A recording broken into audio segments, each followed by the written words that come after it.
4장 1절부터 보십니다. 내가 다시 해 아래에서 행하는 모든 학대를 살펴보았도다. 보라, 학대받는 자들의 눈물이로다. 그들에게 위로자가 없도다.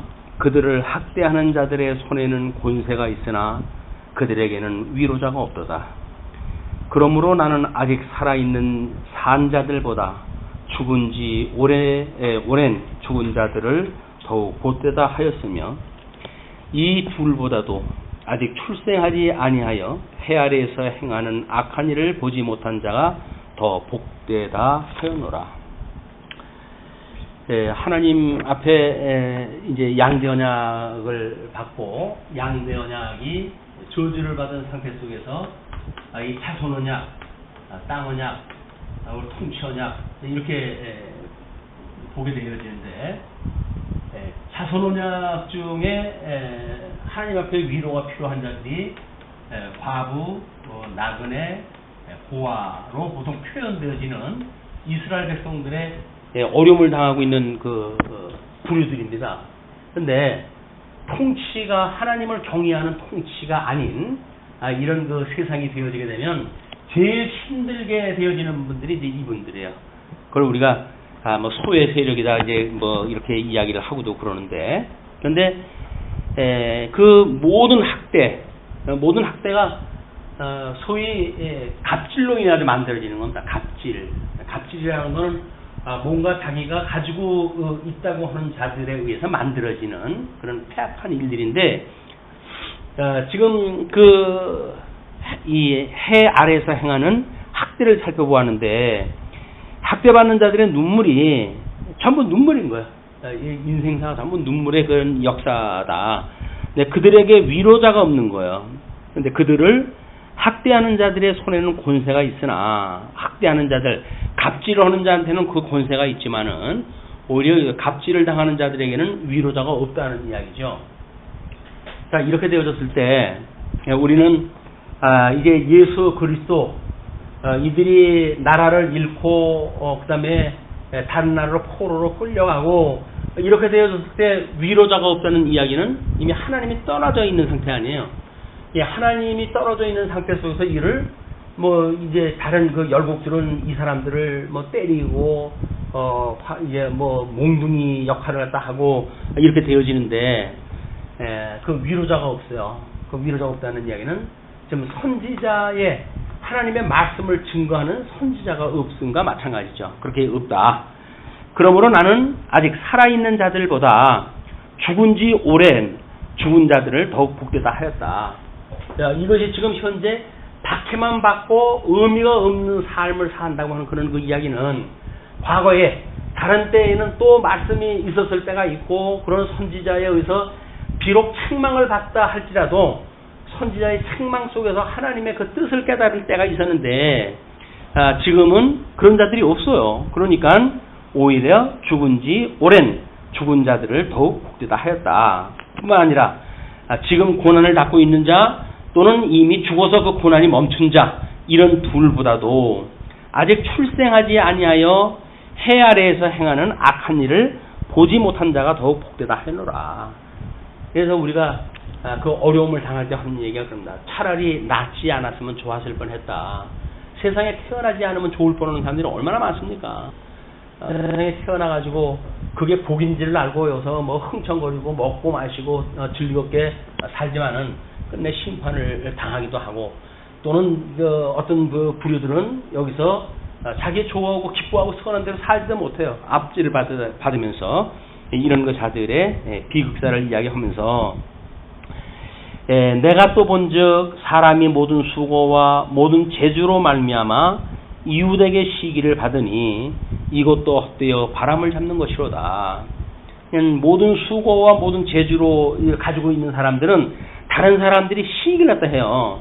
그렇기 때문에 가지고 있는 어떤 재능, 이런 그 재능을 가지고 있는 사람들도 오히려 그것이 화가 되어지는 일이기 때문에 마치 바람을 잡는 일과 같다. 우매자는 팔짱을 끼고 있으면서 자기의 목만 축내는도다. 우매자는, 미련한 자는 그냥 팔짱을 끼고 관망을 갖다 하면서 자기의 몸만 축내는 막 이런 그 역할에 그치고 만다. 그러나 두 손에 가득하고 수고하며 바람 잡는 것보다 한 손에만 가득하고 평온함이 더 나으리라. 여기서 지금 그 수고하고 바람을 받고 뭐 애를 써가지고 노심초사해가지고 뭘 갖다 취하려고 하면서 고난을 당하는 자들 이런 아무런 의미가 없지만은 또 한 손에는 뭐가 그래도 들린 것이 있고 마음의 평안이 있다고 한다면 그것이 오히려 낫다. 이제 그런 그 이야기죠. 자, 우리 전도서 그 4장 1절서부터 6절까지에 한번 그 이웃의 관계를 지혜 많은 자에 대한 이야기를 갖다 했으니까 4장 4절 전도서 4장 4절을 요절로 해가지고 내가 또 본즉 사람이 모든 수고와 모든 재주로 말미암아 이웃에게 시기를 받으니 이것도 헛되어 바람을 잡는 것이로다 라고 했던 솔로몬의 어떤 그 경험의 역사를 보게 되면 열왕기상 4장 29절로부터 34절까지 솔로몬의 지혜와 총명이 소개가 되어집니다. 거기에 열왕기상 4장 30절에 보게 되면 솔로몬의 지혜가 동쪽 모든 사람의 지혜와 애굽의 모든 지혜보다 뛰어난지라 그는 모든 사람보다 지혜로워서 예스라 사람 에단과 마홀의 아들 헤만과 갈골과 다르다 보다 나음으로 그의 이름이 사방 모든 나라에 들렸더라. 사방 모든 나라에 들렸다는 이야기는 이제 그런 사람들한테 나름대로 뭐 존경을 받거나 뭐 이렇게 될 수는 있겠죠. 그러나 그렇지는 않습니다. 어떤 일개 국가가 지혜자가 있어가지고 나라가 융성한다고 한다면 그 이웃 나라는 긴장할 수밖에 없잖아요. 언제 영향권에 들어갈지 모르니까. 그래서 이제 그 내용을 그 열왕기상 4장 29절로 34절 요약을 보면 이렇게 되어져 있어요. 하나님께서는 솔로몬에게 지혜와 통찰력, 넓은 마음을 부어주셨다. 솔로몬의 지혜는 동방의 지혜와 이집트의 모든 지혜보다 뛰어났으며 예스라 사람 에단과 마홀의 아들들인 헤만과 갈골과 다르다. 보다 더 지혜로워서 그 명성은 주변 모든 나라에 자자했다. 그는 3,000개의 자문을 말했고 1,005개의 노래를 지었고 또 그는 모든 나무와 동물과 새들과 기는 것과 물고기에 대해서 정통했다. 그리고 세상 모든 왕들이 솔로몬의 지혜에 대해서 듣고자 해서 사람을 보냈다. 그 사람을 보냈다고 하는 그런 그 이야기는 우리 두 가지 측면을 볼 수가 있어요. 하나는 좀 지혜롭기 때문에 막 그에게 뭔가 아부를 위해서 가까이 가야 되겠고 그러나 그 아부는 만약에 솔로몬의 세력이 힘이 떨어지게 되면 그건 공격으로 바로 바뀔 거예요. 그게 그렇기 때문에 어떤 조건 때문에 다른 사람들이 뭔가를 근접한다든지 하게 되어진 걸 마냥 기뻐할 게 아니에요. 저 사람이 왜 그러지? 라고 한번 생각을 해보면 뻔하잖아요. 이해관계가 없는데 왜 그러겠어요. 근데 그거에 그냥 마치 내가 존경스러워서 그런가 배라고 해가지고 착각을 갖다 하고 이렇게 해가지고 우린 미련한 일을 갖다 하게 되어지는데 이것이 이런 우리들한테 가지고 있는 재주가 하나님의 일을 갖다 했을 때 성령의 은혜를 입어가지고 할 적에는 은사라고 하는 걸로 해서 우리가 그걸 실현되어지죠. 그러나 그 은사라고 하는 것이 믿지 않는 자에게는 미움이 되어져가지고 오히려 공격의 대상이 되어지기도 한다. 이런 내용을 한번 거듭 볼 필요가 있는 거죠. 그리고 4장 7절에 들어서게 되면 4장 7절은 무익한 욕심에 대한 이야기의 8절까지가 내가 또다시 해 아래에서 헛된 것을 보았다. 끊임없이 허무한 것, 헛된 것, 공허한 것 이제 그런 것들에 대한 걸 이제 나열하는 거예요. 거기에 헛된 것을 보았는데 어떤 사람은 아들도 없고 형제도 없이 홀로 있으나 그의 모든 수고에는 끝이 없도다. 엄청난 재산을 모으고 그냥 세상 수많은 사람들을 먹이는 사람처럼 그렇게 일을 했다 하는데 실상은 아들도 없고 형제도 없어요. 홀로 있는 사람이에요. 그런데 그렇게 수고를 했다 하는데 비록 그의 눈은 부요를 족하게 여기지 아니하면서 이르기를 내가 누구를 위하여는 이같이 수고하고 나를 위하여는 행복을 누리지 못하게 하는가 하여도 이것도 헛되어 불행한 노고로다. 결국은 다른 사람 줄 사람도 없고 그런데 요즘 그 미루는 것이 뭐냐면 뭐 혼밥이니 혼술이니 해가지고 새로운 문화의 장면이 등장이 되어지잖아요. 근데 뭐 이제 M4 이제 를 부정하는 그런 시대라고 그렇게 이야기해요. 포기하는 시대. 결혼도 포기하고 왜 결혼을 포기하면 일단 뭐 부양을 갖다 해야 되는 식구가 늘어나잖아요. 그냥 식구가 많으면 내 이 형편을 어떻게 하겠느냐 그런 그 이야기 아니겠어요? 그러니까는 지금 그 8절에 이야기하는 것처럼 그 사람들이 내가 누구를 위하여는 이같이 수고하고 나를 위하여는 행복을 누리지 못하게 하는가 이렇게 하는데 그렇게 하는 그런 그 일들도 헛되다는 거 아니에요? 마치 혼자 살면 그나마도 뭐 현상은 유지되지 라고 그러는데 그것도 안 맞아요.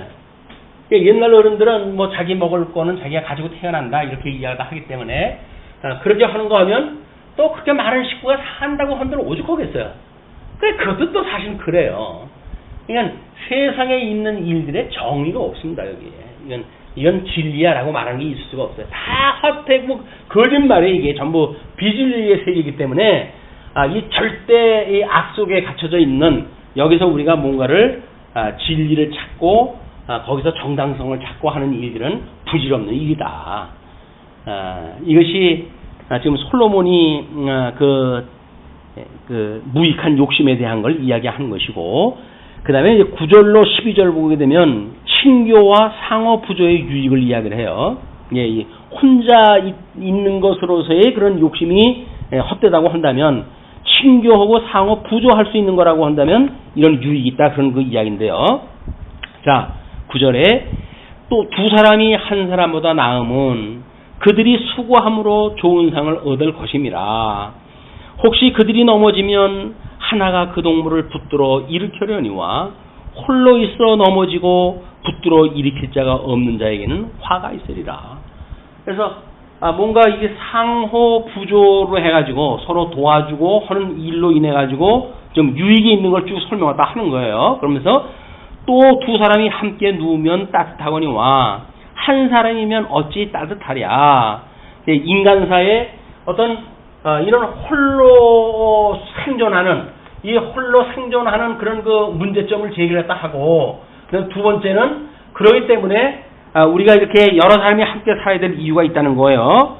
한 사람이면 패하겠거니와 두 사람이면 맞설 수 있나니 세 겹줄은 쉽게 끊어지지 아니하느니라. 그래서 이렇게 뭔가 연합되어져 있는 그걸로 해서의 어떤 그 이야기를 하는 거 아니겠어요. 그러면 그 역사적 배경을 한번 이렇게 보시죠. 전도서 4장 8절에 있는 것처럼 그 내용을 열왕기상 11장 4절로 8절 보게 되면 솔로몬의 우상 숭배가 나와요. 모압에 가증한 11장 7절 열왕기상 11장 7절 보시게 되면 모압에 가증한 그모스를 위하여 예루살렘 앞산에 산당을 지었고 또 암몬 자손의 가증한 몰록을 위하여 그와 같이 하였으며 그가 또 그의 이방 여인들을 위하여 다 그와 같이 한지라. 그들이 자기의 신들에게 분향하며 제사하였더라. 이는 지금 이 솔로몬이 다윗 왕국에 혼자 사는 것만을 위해 가지고 살아가게 되면 많은 노력이 필요가 없을지도 몰라요. 그런데 그런 걸로 인해 가지고 뭐 나라가 약했을 때 그동안 우리 그 민족의 역사를 보게 되면 우리 솔로몬이 봤을 때 뭐 우리 아브라함 열조로부터의 그걸 보게 되면 사람이 죽어가지고 다른 나라부터 공격을 받고 뭐 그런 것 때가 한두 번도 아니잖아요. 그런 거를 봤기 때문에 위로가 없다. 위로를 받을 수가 없다. 힘이 있어야 되고 연합이 돼야 된다. 라고 해가지고 자기는 지금 어떤 작전을 펼내면 많은 처첩을 천여 명씩이나 끌고 들어오고 그러므로 그 여자들로 인해 가지고 우상들이 왼통 들어와 가지고 뭐 연합해가지고 살면 잘 살 것 같아가지고 그렇게 했지만 그래가지고 오히려 우상 숭배라고 하는 터전이 만들어진 거예요. 예, 우리 열왕기상 그 11장 4절로 8절에 요약이 이렇게 되어져 있어요. 솔로몬 왕이 하나님께서 이방 여인과 통혼하지 말라는 말씀을 어겼다.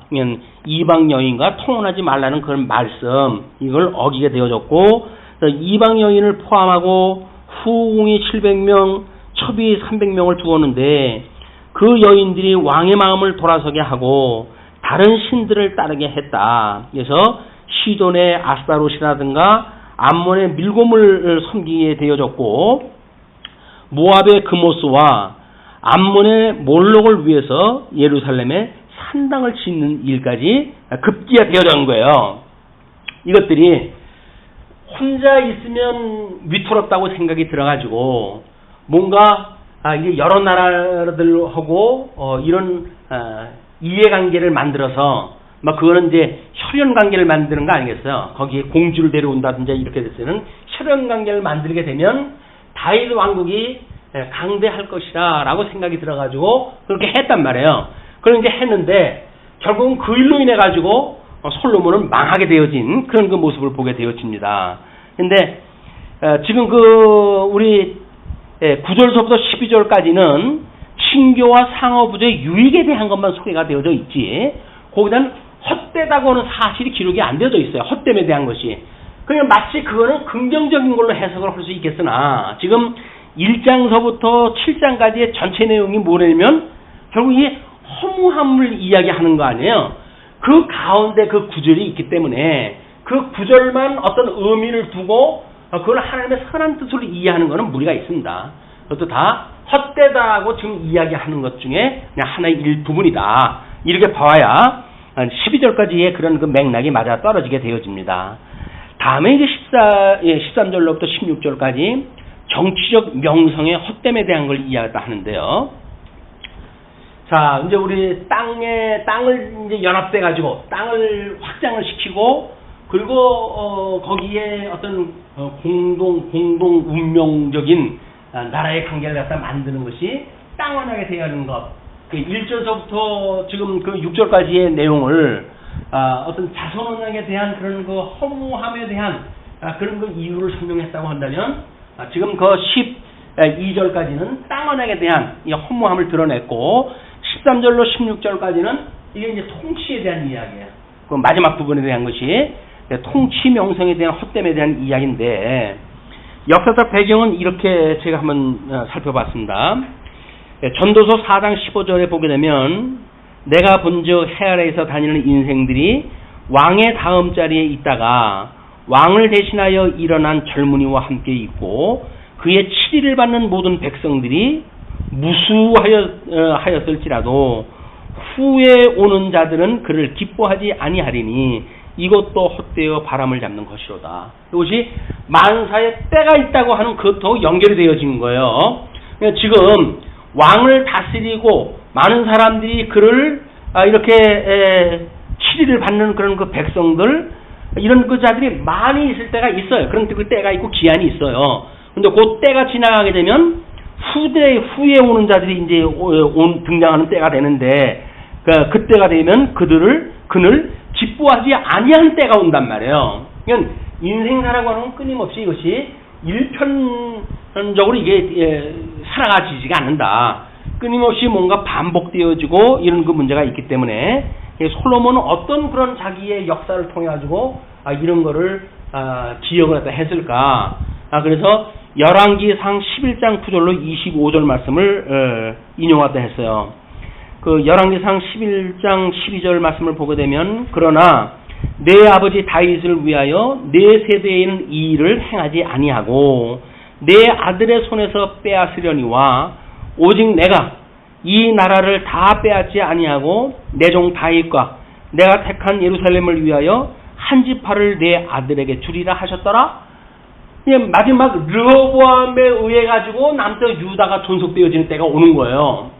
이건 한때 그렇게 부귀영화를 누리고 통일 왕국을 만들었고 그 일변 모든 그 주변 국가로부터 존경을 받는 이런 그 나라로 되어져 있었지만은, 하나님께서 또 그때가 지나고 다음 때가 오게 되어졌을 때 하나님께서는 그들에게 놀라운 그런 병기의 시간을 주셔요. 그것이 외부적인 사람들에게는 아직 변화가 없어요. 이제 거기 내부적인 힘이 그들이 가지고 있으니까.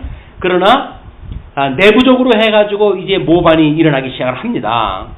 어제 우리 11장, 열왕기상 11장 9절로 25절 그 약술되어진 걸 보게 되면 여호와께서 에돔 사람 하닷을 일으켜 우리 이스라엘 남쪽 유다 아래쪽 지역의 에돔 사람인데 하닷을 시켜가지고 솔로몬의 대적이 되게 하시고 그 다음에 이전에 다윗의 군대 장관 요압이 에돔 남자를 다 쳐서 죽였을 때에 당시 아이였던 그 하닷은 애굽으로 피신했는데 바로가 그에게 집과 먹을 양식과 토지를 주고 바로의 처제를 아내로 맞는 은총을 입게 돼요.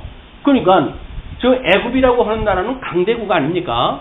그 이스라엘의 입장에서 보게 되면 그 열조들이 거기에 400년 동안의 종로로 됐던 그런 그 제국인데 이때 당시에는 나름대로 이거 애국 왕조하고 영향력을 미치는 그런 것 때에 있다 할지라도 지금 그 에돔 나라가 반기를 이뤄놓고 요압이 그들을 쳐가지고 정복을 했을 때 오히려 거기에 아들이 애굽으로 피신을 갖다 했고 거기에서 오히려 은총을 입어가지고 사돈관계를 맺고 이런 그 일들이 만들어지는 거예요. 이건 후대에 남쪽 유다를 공격할 세력을 하는 준비가 다 하시는 겁니다. 그래서 하닷이 요압이 죽은 것을 듣고 바로에게 자신의 국가로 가기를 청합니다. 이제 자기를 다윗의 그 요압 장군이라고 하는 어마어마한 그런 그 장군인데 그 장군이 죽었으니까 이제는 뭔가 이제 거사를 꾸릴 수 있다고 생각이 든 거겠죠. 다음 하나님이 르손을 일으켜서 솔로몬의 대적자가 되게 하십니다. 르손은 다윗이 소바 사람을 죽일 때 무리를 모아가지고 다메섹에 가서 왕이 된 자예요. 다메섹 지역에 다메섹이라고 한다면 지금 북부 지역입니다. 이스라엘의 북부 지역, 남부 지역, 그 다음에 가깝게는 지금 에돔 뭐 이렇게 해가지고 그 주변 국가에 이런 그 일들이 만들어지기 시작을 하는데 또한 솔로몬의 신하 느밧의 아들 여로보암이 왕을 대적하였다.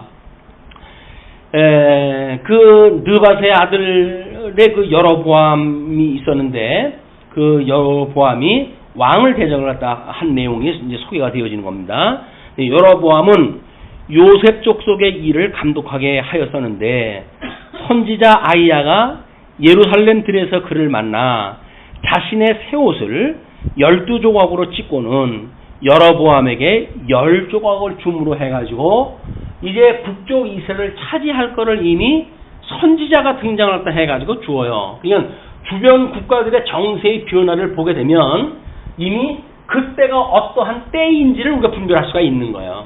우리는 때를 분별한다고 했을 때 이 때가 뭐 어떤 거 주제를 놓은 때라고 하는 걸 우리가 볼 수는 없으나 개인적인 우리 신앙생활로 보았을 적에는 지어져가는 성전으로서 우리 국가의 3대 요소가 이 자선 땅 통치라고 하는 걸로 영역이 되어져 있고 이걸 우리가 나름대로 사회적인 영역, 경제적인 영역, 통치적인 정치적인 영역으로 나눠놓고 있잖아요.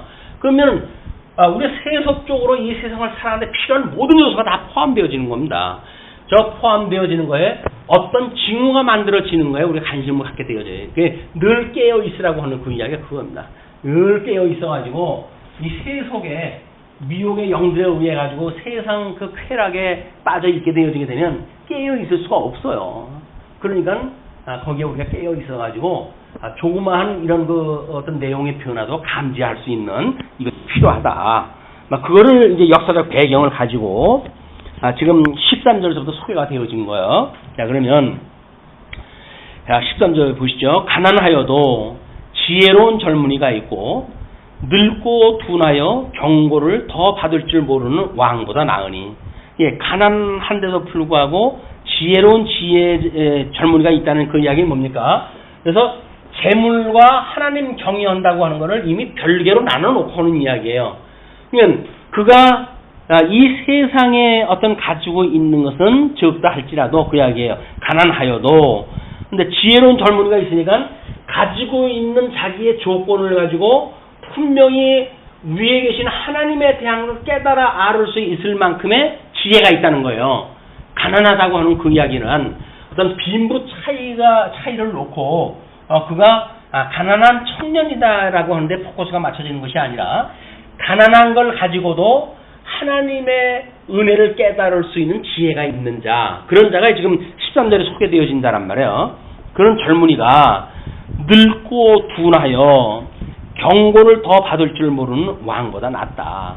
이 왕이라고 하는 그것도 통치자네. 여기서 아까 예를 들어서 뭐 이 자손을 핍박해왔던 이런 그 자들을 보게 되면 통치자들인데, 그 통치자가 하나님의 이 어떤 그 경고, 지혜로 해가지고 깨달을 수 있는 그런 그 지혜가 없기 때문에 오히려 젊은이 그들에 의해 가지고 아마 우리 고아와 같이 또는 나그네와 같이 가진 것이 없는 그런 그 청년임에도 불구하고 하나님을 깨달을 수가 있다고 한다면 그가 그보다 낫다, 왕보다 낫다, 그런 그 이야기죠. 그러면서 그는 자기의 나라에서 가난하게 태어났을지라도 감옥에서 나와 왕이 되었음이니라. 우리 여로보암의 예를 갖다 직접 들을 수가 있을 거예요. 뭐 때로는 그런 그 자기의 아비에 대한 핍박이라든지 이런 사건을 통해 가지고 애굽으로 도망갈 수밖에 없었잖아요. 볼모가 되어져가 애굽에 도망갔던 그런 그 자인데도 불구하고 오히려 왕이 되어지는 그런 그 은혜를 입고는 북쪽 이스라엘의 열나를 차지하는 왕이 될 수 있었던 것도 그렇고, 뭐 그 앞에 예를 들었던 것도 마찬가지입니다. 지금 하나님이 르손을 일으켜 가지고 솔로몬의 대적자가 되게 하셨을 때에 그 소바 사람을 죽일 때 무리를 모아가지고 다마스크에 가지고 왕이 되어진 자 아니에요. 그러면 솔로몬의 핍박으로부터 피해가지고 주변 국가에 가가지고 은혜를 입고 한차 이 이스라엘 국가를 공격할 세력을 만들어냈던 일들이기 때문에 가난하여도 지혜로운 젊은이가 늙고 둔하여 경고를 더 받을 줄 모르는 왕보다 낫다. 그 늙고 지금 그 경고를 받을지 모르는 왕이 누구예요? 솔로몬 자신인 거예요. 지금 솔로몬이 자기가 지혜롭다고 하지만은 이렇게 지혜의 말씀을 들을 수 없도록 하나님께서 우상에게 내던져 버려주고, 그렇게 되었을 때는 끝내 이 지혜가 없어가지고 오히려 대적자를 만들어내는 역할을 할 수밖에 없었다. 그런 그 이야기죠. 내가 본즉 해 아래에서 다니는 인생들이 왕의 다음 자리에 있다가 왕을 대신하여 일어난 젊은이와 함께 있고, 이거는 그들을 추앙하는 세력들이 있잖아요. 지금 솔로몬이 있어가지고 뭐 재능이 있고 어쩌고저쩌고 하니까는 많은 사람들이 거기에 귀를 기울이고 따르고 이렇게 하지만, 그렇지만 그가 그런 것들을 포기하거나 또는 다음 세대가 왔을 때 오히려 그를 반대하는 세력이 등장을 했다 하고, 그리고 그뿐만 아니라 다음 자리에 있다가 왕을 대신해서 일어난 젊은이와 함께 있을 사람들이 있단 말이에요. 그러니까 우리가 뭐 그런 그 비극적인 그 일이지만 뭐 어저께까지만 하더라도 뭐 형제요 자매요 하던 사람들이 어느 날 하루아침에 이제 갈리게 되어지거나 이렇게 되어지게 되면 거의 주체해줄 수 없을 만큼의 우리가 이제 이 괴리감에 빠지게 되어집니다. 뭐 어떻게 보면 지금 옥에 있는 박 대통령도 그런 심정이 아닐까 싶어요. 뭐 그렇게 했을 때 그를 따르던 사람들이 수없이 있었고 추앙하는 세력들도 있었지만은 그가 감옥에 갇히게 되어지고 힘을 잃다 보니까는 오히려 그 사람을 따르던 사람들이 다른 사람을 따르는 세대가 오는 거 아니에요? 자기가 뭔가를 모든 거로부터 완벽해가지고 처음부터 끝까지 모든 걸 자기가 할 수 있다고 그러는 생각은 착각이에요. 착각. 그냥 지금 주어진 거에 의미를 깨닫고 하나님의 뜻이 무엇인가를 분별하는 일이 우리가 지혜자지, 여기서 뭔가를 누리고 있는 거를 아주 우리가 나 죽을 때까지 끝까지 가리라 이런 아무런 의미가 없다. 그죠? 그러면서 그의 치리를 받는 모든 백성들이 무수하였을지라도, 뭐 이스라엘 백성들이 우리 솔로몬에 의해 가지고 나라가 부강하게 되어졌을 때 얼마나 많은 사람들이 이제 추앙하다 하겠어요. 그래서 치리를 받는 모든 백성들이 무수하였을지라도 후에 오는 자들은 그를 기뻐하지 아니하리니. 후에 오는 자, 솔로몬 때가 지나고 르호보암 때가 되어지니까 여로보암이 대적을 갖다 하고 그래서 10지파를 찢어가 나갈 정도가 되어지는 거 아닙니까? 그냥 후에 오는 자들은 그를 기뻐하지 아니하리니 이것도 헛되어 바람을 잡는 것이로다. 지금 해 아래서 모든 것들이 바람 잡는 일인 겁니다. 헛된 일. 그걸 지금 계속 강조를 다 하고 있었던 거예요. 그런데 아직도 그걸 읽으면서 우리가 이쪽에서 뭔가 누려야 될 것이 있다고 생각이 든다고 한다면 전도서 공부 하나 말아요. 이거는 예수 그리스도의 비하의 신분과 승리의 신분을 통해 가지고 그분이 어떠한 분인가를 지금 계시하시는 이런 그 사건이고, 그렇기 때문에 그 비하하셨던 그 신분을 가지셨던 주님은 우리를 섬기러 오셨다라고 하는 것이 보편적인 성도를 또는 이 세상 사람들을 다 섬기러 오신 분이 아니에요. 그의 백성들을 위해서 섬기러 오신 분이지. 이걸 혼돈을 갖다 하게 되면 우리는 믿는 자든 믿지 않는 자든 우리가 그들을 섬겨야 된다고 생각이 들어가지고 뭐 밥을 갖다가 준다든가 무슨 뭐 더불어 살아야 된다든가 이런 이야기다 하네. 그걸 뭐 나름대로 또 뭐 이제 그 나름대로 구원론에 있어가지고 뭐 개인 구원이라고 하는 그거보다는 좀 더 확대된 개념이다. 뭐 이렇게 뭐 신학적으로 넓은 거 입장처럼 생각하는데 그렇지 않다. 우리는 오직 예수 그리스도의 낮아지신 신분을 통해 가지고 우리 그분을 영접하게 되어지고, 그분을 영접했던 우리들이 그분이 승기의 신분에 대한 것에 참여되어지는 복 있는 자로서 참여되어지는 그런 걸 이제 이야기를 하고 있고, 이거는 이스라엘 국가라고 하는 걸 통해 가지고 솔로몬이 다스렸던 이스라엘 나라라고 한다면 예수님이 다스리실 하나님의 나라, 주님의 몸된 교회, 이 역사하고 똑같은 역사의 의미가 되어지겠죠. 그러면 주님의 몸된 교회에서 우리가 지혜롭게 산다고 하는 건 과연 뭘까? 이 주님의 몸된 일에서 뭘 하는 것이 이러는 게 아니라니까요. 어떤 일이 하나님의 일을 갖다 하는 것입니까? 라고 물어봤을 때 주님께서 뭐라 그래요? 내가 보낸 자 예수 그들을 믿는 것이 나의 일이야. 그냥 예수 그들을 믿어야 되는데 우리는 예수님을 믿기보다는 자꾸 내가 뭘 하려고 하니까 하는데 이왕이면은 뭐 효과적으로 해야 되고 다른 사람 보기 좋게 돼야 되고 이렇게 되어지면 자꾸 이제 다른 사람들 체면을 보고 이제 뭐 외부의 그런 그 시선을 우리가 이 어떤 그 마음에 두게 되어지고 이렇게 되어서 하나님을 섬기는 것이 아니라 결국은 자기의 부끄러움을 가리기에 급급하게 되어지는 이런 벗은 자의 모습이 노출되어진다.